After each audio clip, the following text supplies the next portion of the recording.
વડોદરા મહાનગરપાલિકા હોદ્દેદારોની પસંદગી માટે કમલમ ખાતે સેન્સ પ્રક્રિયા શરૂ।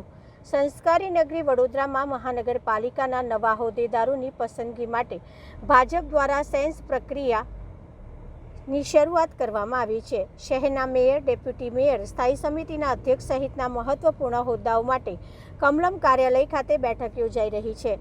હોદ્દેદારોની પસંદગી માટે પ્રદેશ સ્તરના આગેવાનો કમલમ કાર્યાલય પહોંચ્યા છે, જ્યાં નમો કમલમ ખાતે કાર્યકરો અને પ્રતિનિધિઓ પાસે સેન્સ લેવામાં આવી રહી છે। આ પ્રક્રિયામાં દુષ્યંત પંડ્યા, માયાબેન કોડનાની અને પ્રજ્ઞેશભાઈ બ્રહ્મટ સહિતના આગેવાનો હાજર રહ્યા હતા। આ સેન્સ પ્રક્રિયામાં વોર્ડ પ્રમુખ, મહામંત્રી, નવા ચૂંટાયેલા કાઉન્સિલરો, પ્રદેશ કારોબારી સભ્યો, ધારાસભ્ય, પદાધિકારી અને સાંસદો પોતપોતાના અભિપ્રાય રજૂ કરી રહ્યા છે।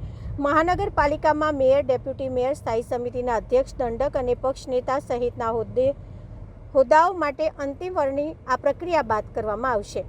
વડોદરા શહેરને હવે નવા હોદ્દેદારો મળવાના હોવાથી રાજકીય વર્તુળોમાં ઉત્કૃષ્ટતા જોવા મળી રહી છે। આગામી દિવસોમાં કોને મહત્વપૂર્ણ જવાબદારીઓ સોંપવામાં આવે છે તે અંગે સૌની નજર ટકેલી છે।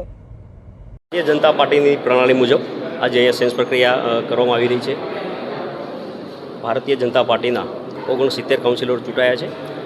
આ 69 જે કાઉન્સિલર છે એ દરેક પોસ્ટ માટે સક્ષમ છે। ભારતીય જનતા પાર્ટી જે કંઈ નિર્ણય કરશે એ દરેકને શિરોમાન્ય હશે। આપનું પણ નામ પણ ચર્ચાઈ રહ્યું છે, એવી વાતો સામે આવી છે, મીડિયા ચર્ચી રહ્યું છે, બાકી બીજી કોઈ જગ્યાએ ચર્ચાતું નથી।